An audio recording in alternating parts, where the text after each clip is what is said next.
Please accept my humble obeisances. All glories to Srila Prabhupada and Guru Maharaj. I am Pooja from Sydney and Mayano who have joined today. Hare Krishna Mataji and Hare Krishna to all the devotees. This is Surinder Bhandari from Maryland. Hare Krishna.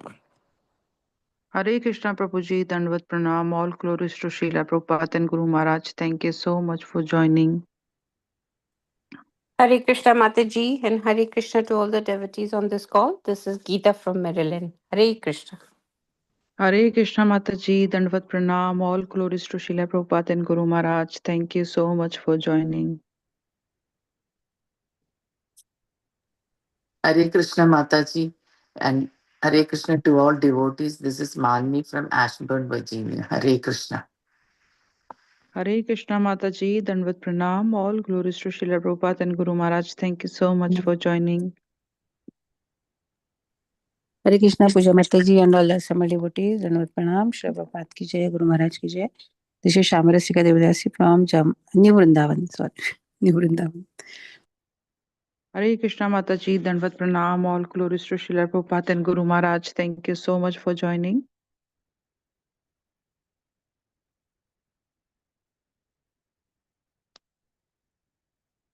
Hare Krishna devotees, Dandavat Pranam. All glories to Srila Prabhupada, all glories to Guru Maharaj. Today we are so fortunate to have Her Grace Hema Gopi Mataji from New Mayapur, India. And today Mataji is going to enlighten us on Srimad Bhagvatam, Canto 8, Chapter 3, verse 27 and onwards. Hare Krishna Mataji, Dandavat Pranam. And whenever you are ready, please take over the call.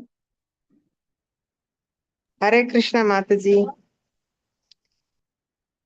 Hare Krishna Mataji. We will start with singing Jai Radha Madhava for a few minutes.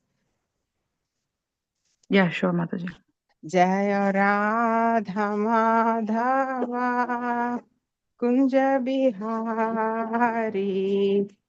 Jai Radha Madhava Kunja Bihari. Jaya Radha Madhava Kunja Bihari. Jaya Gopi Jana Vallabha Girivaradhari. Jaya Gopi Vallabha Girivaradhari. Yashodanandana Braja Jana Ranjana. Yashodanandana Braja Ranjana. Yamuna Tira Vanachari. Yamuna Tira Vanachari. Jaya Radha Madhava Kunja Bihari. Jaya Radha Madhava Kunja Bihari.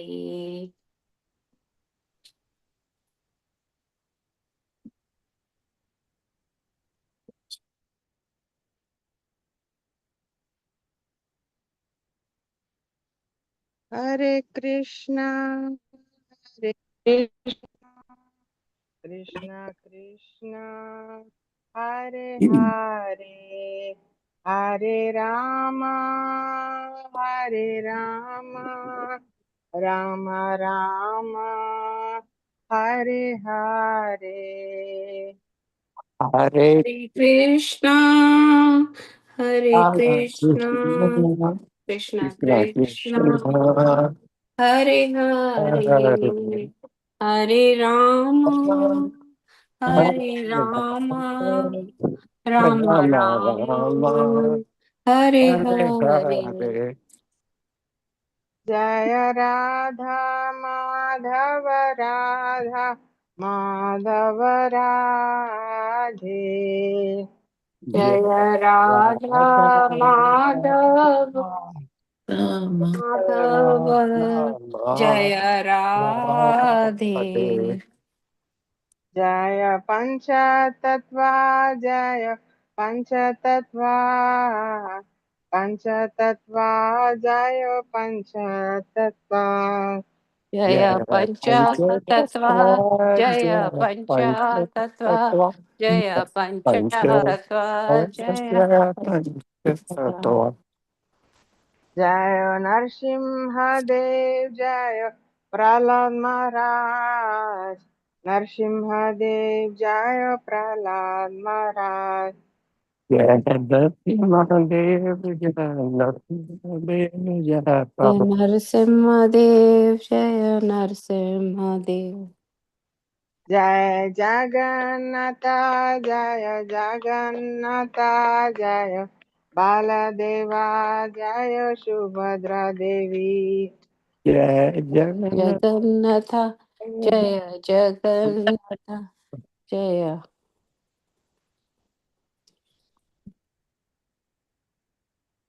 जय जय Prabhupada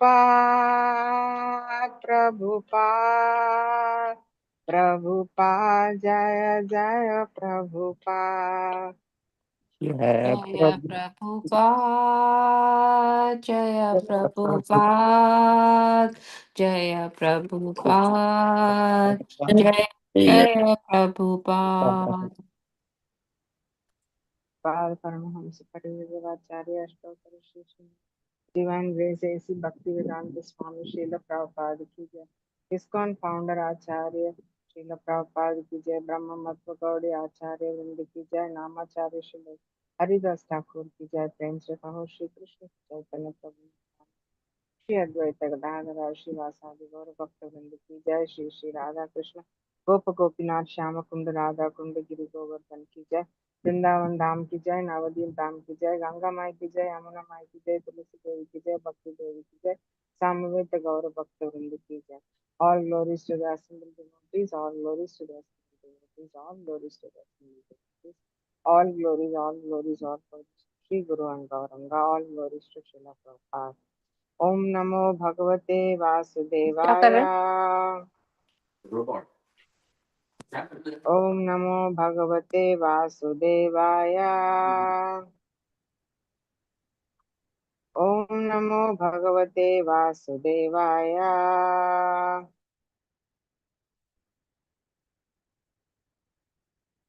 Today we are reading from Srimad Bhagavatam,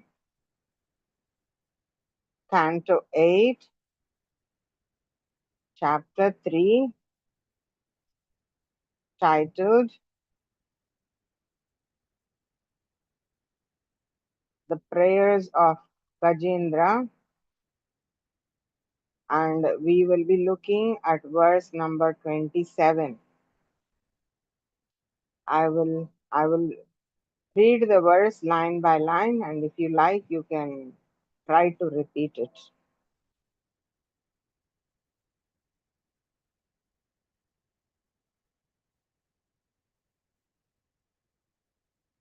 Verse 27.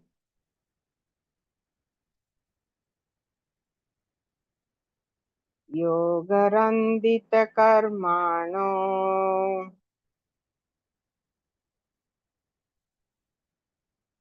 Riddhi-yoga vibhavite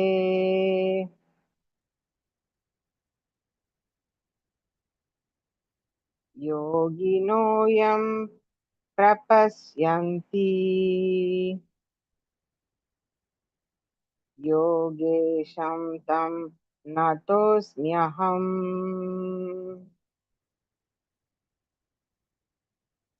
Yogarandita-karmano Riddhi-yoga vibhavite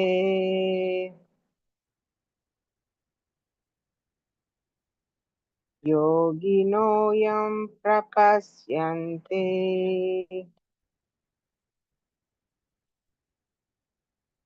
Yogesham tam natosmyaham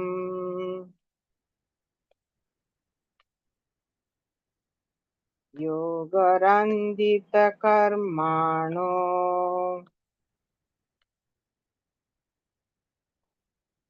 हृद्योगविभाविते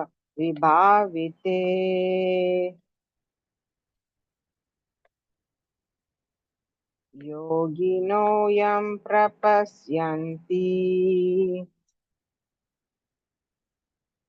योगेशं तं नतोऽस्म्यहम्. If anyone would like to recite the verse, please go ahead.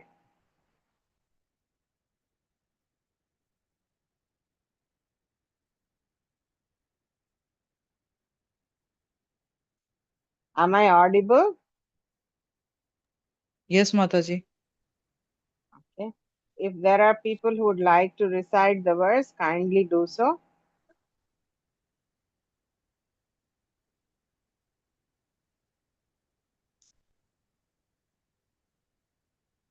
Okay. Let me read word to word translation. Yoga Randita Karmanaha. Person whose reactions to fruitive activities have been burnt by Bhakti Yoga. Hridi, in the core of heart. Yoga Vibhavite, completely purified and cleansed. Yoginaha, qualified mystics. Yam, unto the personality of Godhead whom prapasyanti, they see directly. Yoga Isham, unto the Supreme Personality of Godhead, the Master of all mystic yoga. Tam, unto him. Nataha Asmi, to offer obeisances. Aham, I. Translation. I offer my respectful obeisances to the Supreme, the Super Soul, the Master of all mystic yoga, whom perfect mystics see in depths of their hearts after they have been purified and completely freed from the reactions of fruitive activities by the practice of Bhakti Yoga. Meaning, the king of the elephants, Gajendra, simply accepted that someone must have created the cosmic manifestation and supplied its components. This reasoning should be accepted by everyone, even by the most determined atheists. However, non-devotees and atheists do not accept it. Why? The reason is that they are contaminated by the reactions of their fruitive activities. One must become free from all the dirt that has accumulated in the heart due to the continuous fruitive activities. This dirt should be cleansed by the practice of Bhakti Yoga. Yoga Randita Karmanaha. As long as we are covered by the modes of ignorance and passion of material nature, we cannot understand the Supreme Lord. Tada rajas tamo bhava kama lobhadayaschaye.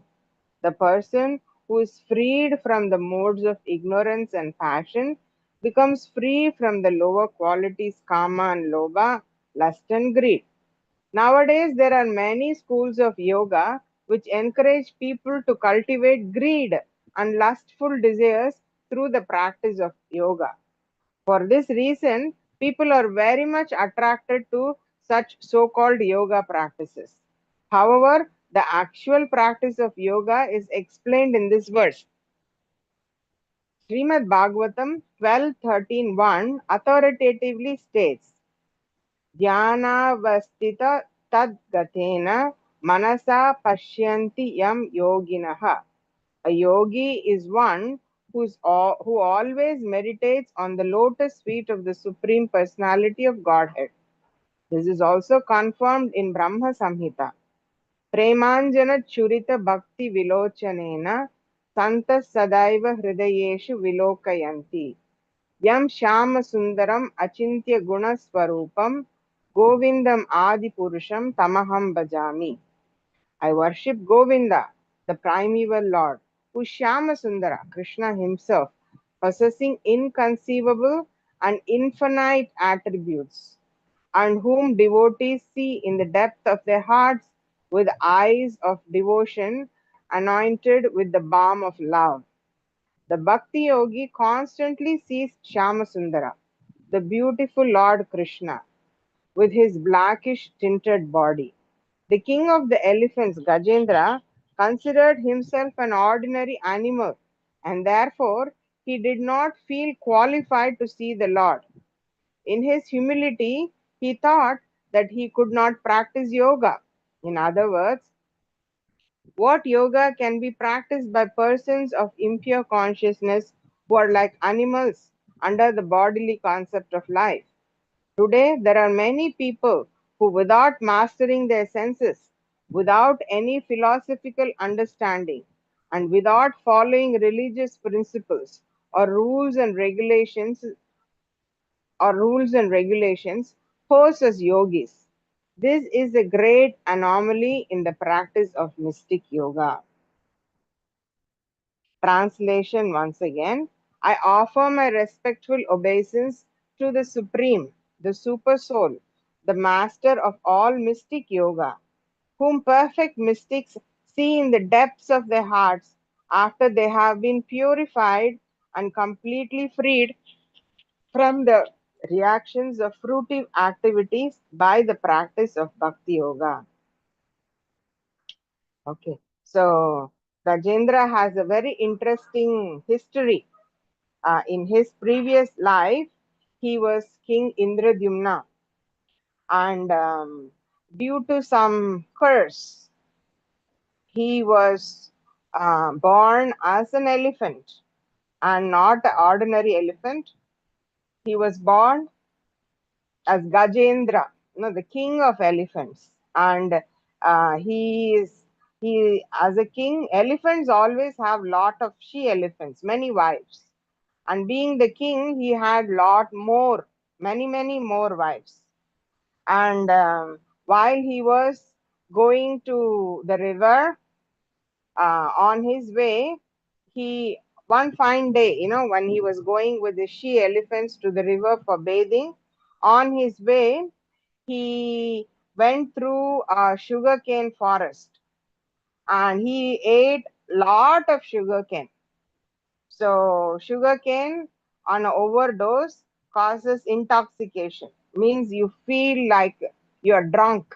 Yeah, the sugarcane in the stomach can ferment and become alcoholic, and you will feel drunk. And that's exactly how Gajendra was feeling. So in that state of drunkenness, he, along with the she elephants, they all entered the waters of the river.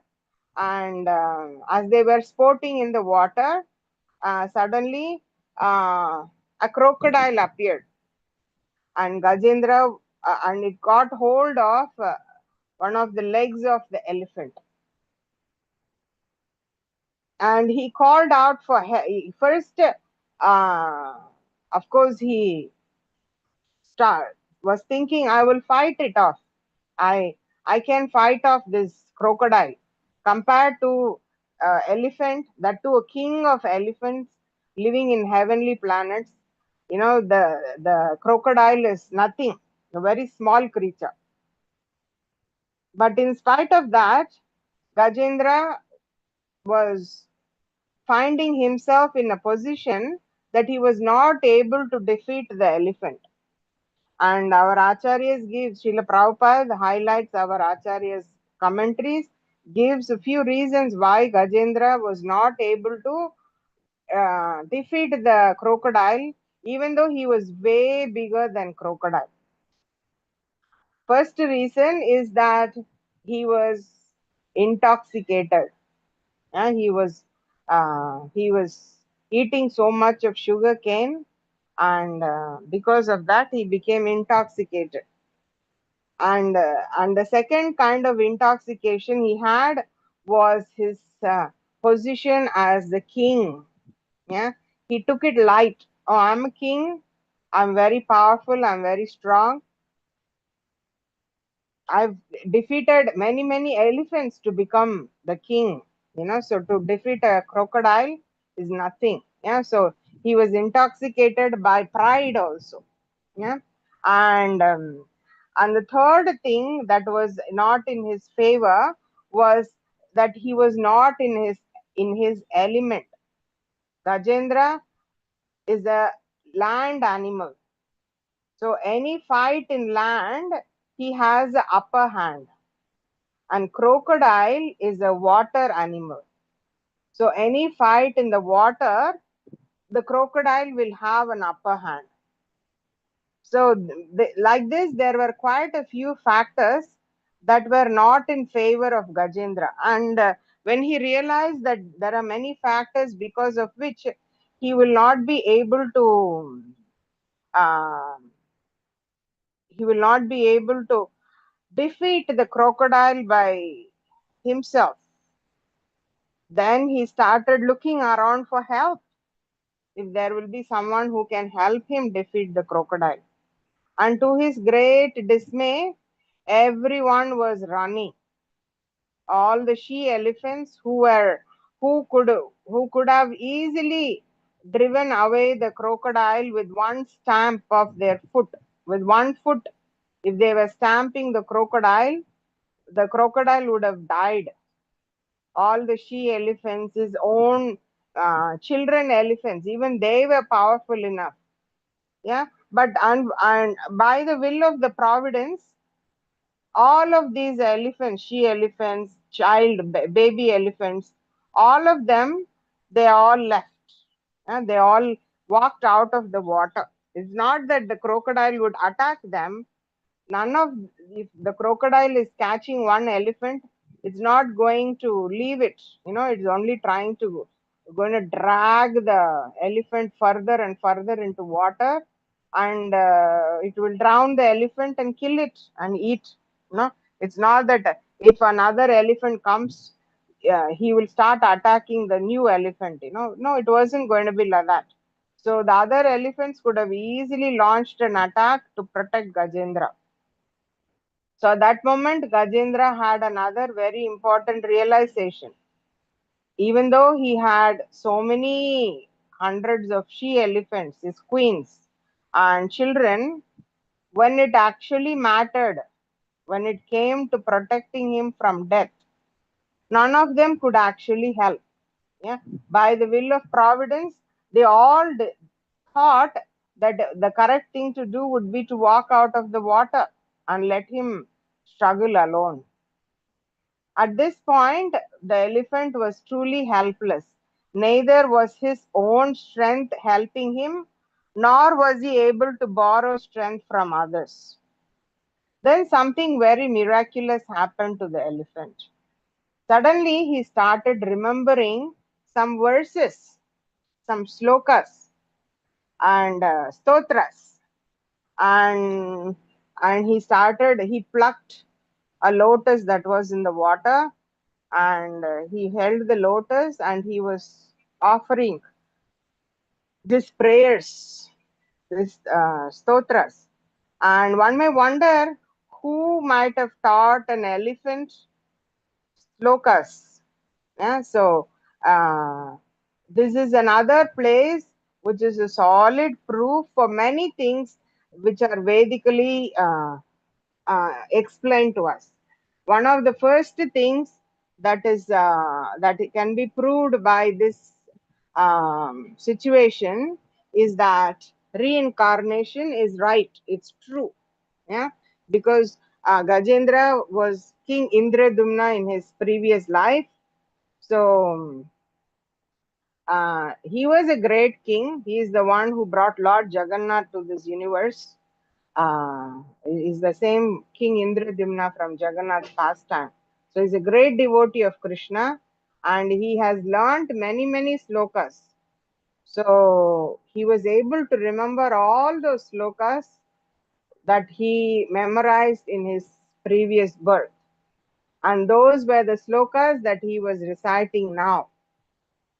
And so that is the first point, that reincarnation is true. When one soul leaves one body, it enters another body. And many times scriptures present evidence of it by how people remember incidences from their previous birth. The same happened with King Jada Bharata. When he was Bharat Maharaj, he was a great devotee, and he lived in the forest performing many austerities. And unfortunately, when he died, he was remembering a deer. So in his next birth, he became a deer. Interestingly enough, in his deer birth, he was able to remember devotional service completely. So that is one more example of how when you perform when you get a new body, many times you will remember, have glimpses of your previous bodies, your previous bodies activities. And even in modern days, there are many evidences. I don't remember the place and the boy's name, but I read an article in BTG that there was a boy who was 8 years old, and suddenly one fine day he started reciting namaz, the prayers offered by Muslims. And his parents were very surprised because that boy never had an opportunity to learn namaz. It wasn't like he lived near a mosque or he went to study it somewhere particularly or anything like that. So they were very surprised that this boy was able to recite namaz. And after a few days, the boy had further recollections. He took the parents to a place where a Muslim family was living, and he told that Muslim family, I am Ismail. I am the man who used to live in this house few years ago. And he gave very accurate details about the personal life of Ismail. And even though in his birth as Ismail, as his religion taught him, he never believed in reincarnation, he did get reincarnated. And he was born in a family of people who are not Muslims. And he had a very clear memory of all the verses that he learnt for doing his namaz prayers. And he actually recited it like in a very accurate way. So that is a proof, that many instances like that uh, when the soul leaves one body, it goes to another body. So that's the first thing that we can infer. The second thing we can infer is a devotional service. When you perform devotional service, if you perform 5% and you get your next birth, you will start from 6%. Yeah, you will not again go back to being 0% and start. Whatever spiritual credit you get in one birth, that credit will continue to grow in your next birth. It will never get nullified. If you become a doctor, you study MBBS, and then you go to become MS, Master of Surgery, and then you specialize in whatever, FRCS, this, that, so many things. But if you die in your next birth, you have to start from goo goo gaga, A, B, C, D, E, F, G, H, everything again. All your MBBS, MS, all of that is gone. Even if you would remember and tell people, oh yeah, I remember my MBBS knowledge, nobody will come to you for treatment. That kind of miracle is not accepted in world of science. But spiritual credit always continues birth after birth. Just like in the case of Gajendra. He was able to recollect, even though he was cursed and he became an animal, he was able to recollect the verses that he had learned. And he started from the place where he left and continued his devotional service towards Lord Vishnu. And the same happened with King Bharat. Even though he became a deer in his next birth, he continued. He stayed in the ashram of rishis. He ate the prasadam left over by them. He would sit there, listen to the katha of the rishis, and he kept himself surrounded by devotees. eh. So, and in his next birth, after deer, he became Jada Bharata. And in Jada Bharata life, again he continued from where he left. And of course, in that birth, he reached perfection. Yeah, he became a perfect devotee and went back to Godhead. So devotional credit never goes to zero. It may get frozen if you do Vaishnava aparad, like you have like 50,000 rupees in bank and you do somehow or other you get involved in some kind of bad malpractice, then the bank will say, okay, your 50,000 dollars or rupees is not accessible because something is not okay. But once you clear it, then again the 50,000 continues to exist. It doesn't disappear. Same way, in your devotional life also, if by committing Vaishnava aparad, you freeze your devotional credit, after that, when you unfreeze it, it will continue. Yeah, your devotional credit will continue. Yeah, like it happened with the King Jada Bharata, like it happened with Gajendra, like it happened with Ajamil in the same birth. Yeah, as a youth, he was a great devotee, but when he came in touch with the prostitute, he lost his devotional aptitude. He lost his desire to perform devotional service. But towards the end of his life, everything came rushing back. He started his devotional life again. So never is devotional credit lost. That's the second lesson we can learn from the example of Gajendra. And the third important lesson, which we can specifically infer from this verse, is the importance of devotional service. Yeah, and Gajendra makes a very particular. I mean, the whole Gajendra prayer can be put in a systematic way. It is not like Gajendra is recollecting random facts and. Yeah, it's not like he's telling some random verses. Sometimes it happens with us, like maybe we are cooking or doing some household work. Suddenly, some verse comes to our mind. Nama Pankaja Navaya, Nama Pankaja Maline, Nama Pankaja Netraya, Namaste Pankajangraye. No, and then something else comes. Sarvadharman parityajya mamekam sharanam raja aham tvam sarva papebhyo mokshayishyami masucha. And they're not related directly. Of course, they're all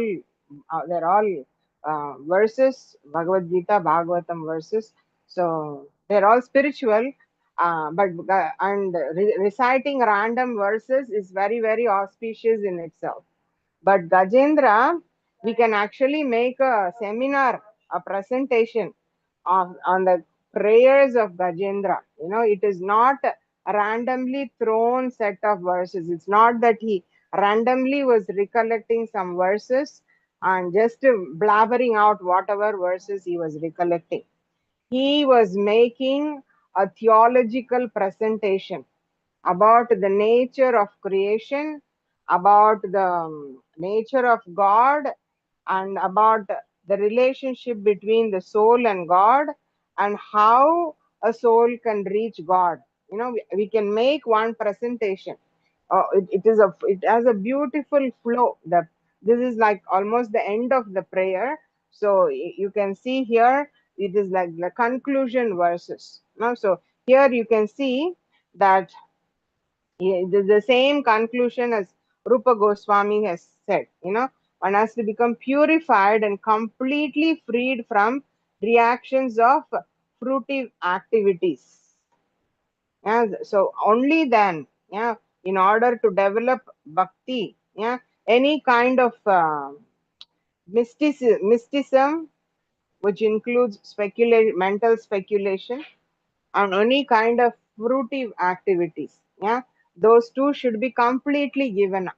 Yeah, that then only it is called pure devotional service. And this is also stated in Nectar of Devotion by Rupa Goswami.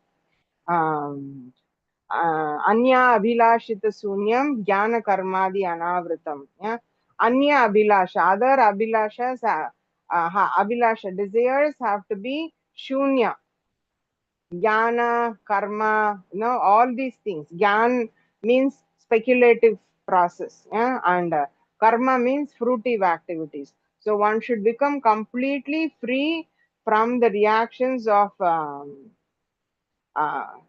this fruitive activities and speculative process.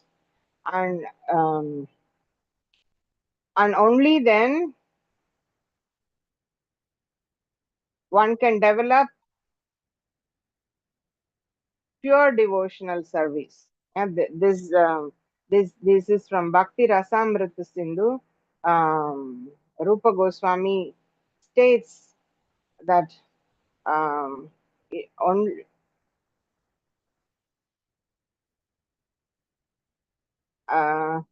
if do's and don'ts. No, do's means what are the things that you should do in order to positively develop devotional service, and don't means what are the things that you should avoid. So Anya Abhilashita Sunya means without a desire for anything other than service to Lord Krishna. And Jnana Karmadi Anavritam. Jnana means speculative, philosophical speculation, or monistic, this mysticism where people practice to become one with God and all that. And Jnana Karma means fruity work. And adi refers to other things, like practicing artificial detachment, or doing some kind of studying of scriptures without understanding what is the purpose, and all of this are coverings. Now avritam, so you need to remove these coverings. And then these are all the don'ts, these are all the coverings that you should remove. And what should you do? Anukulyena Krishnanusilanam. You need to cultivate service to Krishna in anukulya, in a favorable way. And this is the do. And only when you do this, then it is called as bhakti ruttama. Means this is the first class devotional service, uttama bhakti. So that is exactly what uh, Gajendra also tells, same conclusions, same conclusion. So it is a prayers of Gajendra is it's a very popular seminar. Prayers of Indra, prayers of Lord Brahma. We can make a beautiful seminar out of it. Prayers of Gajendra, we can make beautiful seminars out of it. Prayers of Queen Kunti, we can make beautiful seminars out of it. And like that, there are many prayers in Bhagavatam, and these prayers are not random, sporadic verses talking some random philosophy. There is like a very structured way in which from creation, and then how a material world takes the conditioned souls, how Paramatma comes with them, how the Lord performs different leelas to attract the conditioned souls. And then the only way the conditioned souls can go back to Godhead is by performance of pure devotional service. All the other processes, they are simply going to create more obstacles. So it's a flow. These verses are a flow. It is a philosophical a full-fledged philosophical presentation that Gajendra is offering here. So, and in the purport to this verse, Srila Prabhupada quotes uh, the teachings of uh, Rishabhadev when only when tada rajas tamo bhava kama lobhadayasya. A person who is freed from the modes of ignorance and passion becomes free from lower qualities of kama lobha, lust and greed. So that is the basic requirement for performing devotional service. um, that yoga randita karmanaha, you should give up the activities that are covered by the modes of nature, and you should perform activities. They are called fruitive activities. They are called activities in lower modes of nature arising from lust and greed. So we should give up the activities in the lower mode of nature, and we should perform activities which encourage higher modes. And Prabhupada goes on to thrash the modern yoga schools, where people actually teach you how to increase your mode of passion and mode of ignorance. And they will tell you, if you perform this yoga, then you will get greater vitality and sexual drive. If you perform this yogic pose, you will go to sleep very nicely. That's like sleeping is like a unless performed in the service of Lord, sleeping is like tamasic activity, and performing yoga for the purpose of improving one's sensual drive, that is mode of passion. So this is complete cheating. This is completely cheating. People who come to yoga classes, they're so happily jumping joyously and coming. Why? Because they're not telling in the yoga class that we will control our mind, and we will control our breathing, and we will focus on the Paramatma form of the Lord. And in order for you to do it, you should give up meat eating, gambling, intoxication, illicit sex. You should isolate yourself from the society, and you should live in a lonely place, ekaki. Yeah, and you should have pure food and minimal amount of required sleep, not oversleeping, overeating, undersleeping, undereating. If these things were presented as yogic practices, nobody will come, you know, because the modern day people want to be cheated. They only want sense gratification. Then the whole load of people will come to cheat. And yoga is the most popular way in which people get cheated. They go to do yoga so that they can improve their sense gratification. They go and do meditation so that their mind becomes focused, and after the mind becomes focused and the mind is peaceful, they can use that focused mind and intelligence to make more money and have greater sense gratification. So Srila Prabhupada actually like kind of thrashes this kind of people who misuse it, and he explains how real yoga is done. The real yoga is done when you can see in the depths of your heart the Supreme Lord Shama Sundar. In your heart, when you are doing proper yoga, in your heart, you should be able to see the beautiful form of Shama Sundar. And in order for you to see that beautiful form of Shama Sundar in your heart, your eyes should be anointed. A special kind of kajal you should apply. Black, that thing kajal. Special kind of anointment is needed. And what is that? That is love. Yeah, you should love Krishna. And when you love Krishna, at that point you will see Krishna in your heart. He will be there. He will manifest in your heart as Shama Sundar. And that is real yoga. And that is exactly what Gajendra is telling. People should become free from karma randita, yoga randita karma. Free from modes of lower modes. one performs actions, then what happens to them is that they become purified. And when they become purified in the depths of their heart, they will be able to see the Supreme Lord, and they will be able to perceive Him. The yogis see Him as Paramatma with 4 hands, and devotees see Him as a Shama Sundara uh, with flute, 2 hands, bluish form with the flute in hand, Shama Sundara, Tribanga form. So now, and in order for somebody to do that, you need to have your senses under control.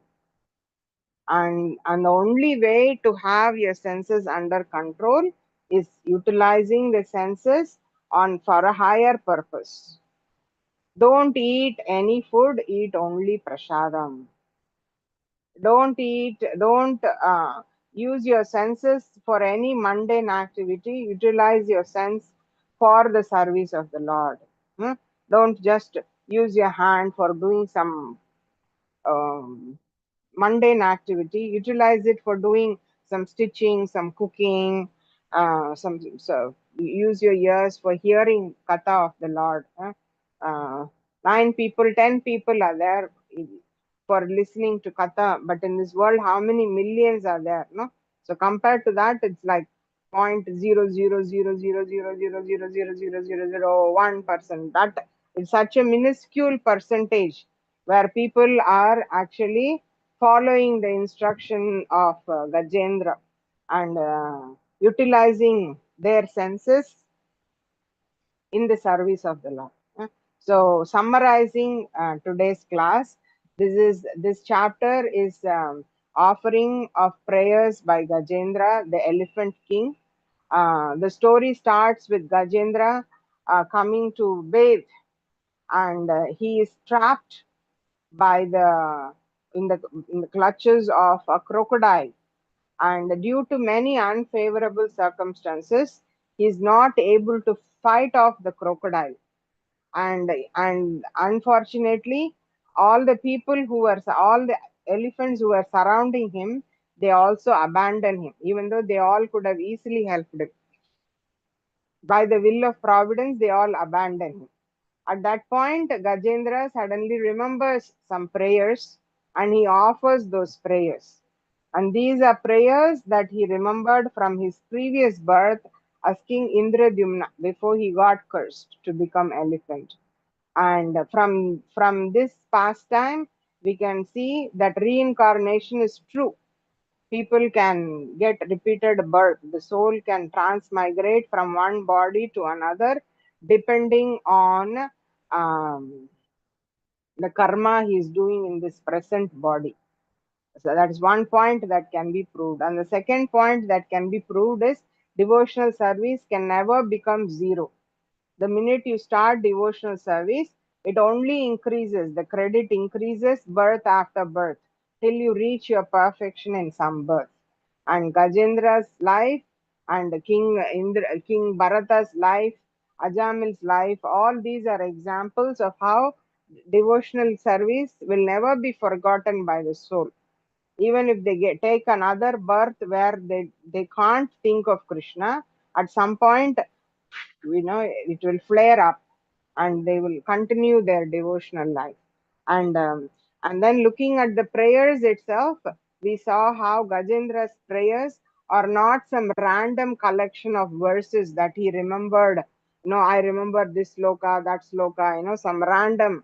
It is actually a full theological presentation where he explains about how material world is created, how the conditioned souls are trapped by the material world, how only by surrendering to the Supreme Lord one can get out of this material world. And the process is not by jnana or karma, but only by bhakti. And to perform bhakti, one has to engage one's senses in the service of the Lord. And the eye should see the Lord, the ear should hear about the Lord, the tongue should taste prasadam of the Lord, the hand should engage in cooking for the Lord, cleaning his temple. That every sense, when it's engaged in the service of the Lord, that is Bhakti Yoga. And only by Bhakti Yoga can one attain that perfection and go back to Godhead. And before, this is the end, this is the conclusion of Gajendra's prayers. But before the conclusion, he presents so many other, topics about Paramatma, topics about creation of material world, topics about how living entities are entrapped, like that. So it makes for a good presentation. It can be whole.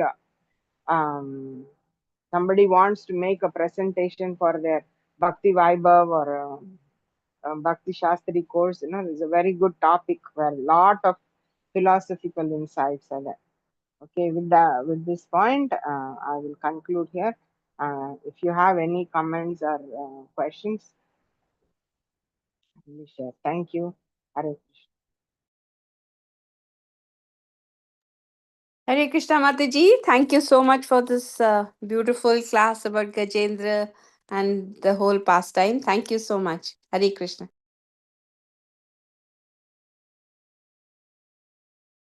Thank you much.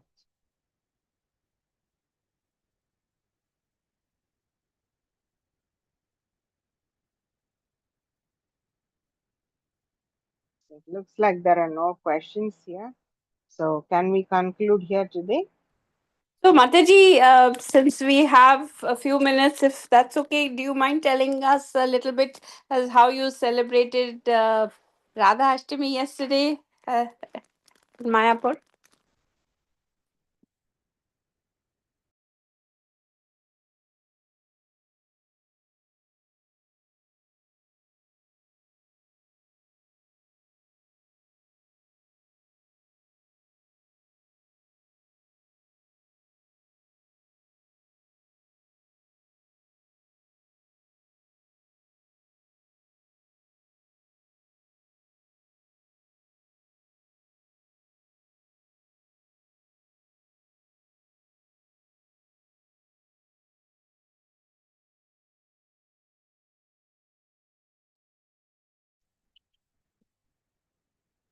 Hare Krishna. I think Mataji got disconnected, or I don't know if she left.